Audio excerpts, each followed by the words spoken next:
দুপুর গড়িয়ে গেলেও তখনও তীব্র রোদ, ভ্যাপসা গরম উপেক্ষা করে রাজধানীর জিয়া উদ্যানে এসেছেন অনেকেই। তাদের আগমনে জমজমাট হয়ে ওঠে পুরো উদ্যান প্রাঙ্গণ। ঈদের ছুটি ঘরে বসে হেলায় কাটিয়ে দিতে চাচ্ছেন না বলে জানান এসব মানুষ।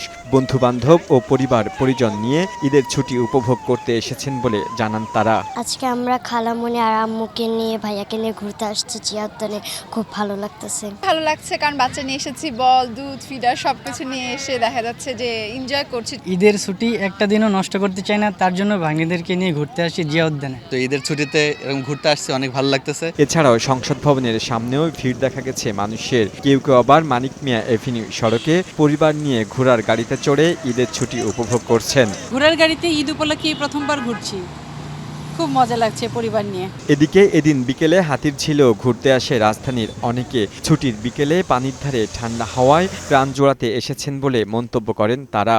ঈদের ছুটিতে আসছে বাচ্চা নিয়ে, জায়গার পরিবেশ খুব সুন্দর, ঘুরতে খুব ভালোই লাগে। দিকে বলা যায় খুব ভালো পরিবেশ, ইভেন হচ্ছে পানিটাও খুব ভালো লাগতেছে আজকে, চারদিকে খুব ভালোই। তো বন্ধুবান্ধব নিয়ে ঘুরতে আসলাম।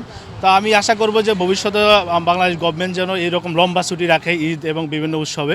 এছাড়া ঈদের দীর্ঘ ছুটিতে ঢাকার সবগুলো দর্শনীয় স্থানে প্রতিদিন বিকেল হলেই মানুষের ঢল নামছে। লিওন মীর, বৈশাখী সংবাদ, ঢাকা।